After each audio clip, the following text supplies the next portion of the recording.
অন্তর্বর্তীকালীন সরকারের স্বরাষ্ট্র মন্ত্রণালয়ের উপদেষ্টা ব্রিগেডিয়ার জেনারেল অবসরপ্রাপ্ত এম শাকাওয়াত হোসেন বলেছেন, চাটুকারিতা করলে মিডিয়া বন্ধ করে দেওয়া হবে। আমি আপনাদের প্রমিস করছি, যদি মিডিয়া চাটুকারিতা করে তাহলে মিডিয়া বন্ধ করে দেওয়া হবে।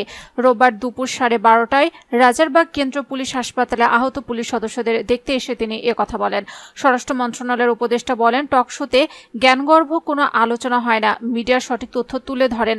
একটা দেশ তখনই ডুবে যখন মিডিয়া সত্যি কথা বলে না। ব্রিগেডিয়ার জেনারেল অবসরপ্রাপ্ত এম শাকাওয়াত হোসেন বলেন, মিডিয়াগুলো ওই সময় যদি সত্যি ঘটনা তুলে ধরত তাহলে পুলিশের এই অবস্থা হয় না। মিডিয়া বারবার বলেছে কিছুই হয়নি, কিন্তু বিবিসিতে আমি সব দেখেছি। স্বরাষ্ট্র উপদেষ্টা আরও বলেন, সাবেক তথ্য প্রতিমন্ত্রী লেখাপড়া জানালো, কিন্তু তিনি ছাত্রদের বললেন দুষ্কৃতিকারী। এসবের বিচার হওয়া উচিত, মিডিয়ার মালিকদেরও বিচার হওয়া উচিত। প্রধানমন্ত্রীকে আপনার প্রশ্ন করেন কি আপনি অমুক জয় করে আসছেন, এগুলো কেমন প্রশ্ন যোগ করেন ব্রিগেডিয়ার জেনারেল অবসরপ্রাপ্ত এম শাকাওয়াত হোসেন।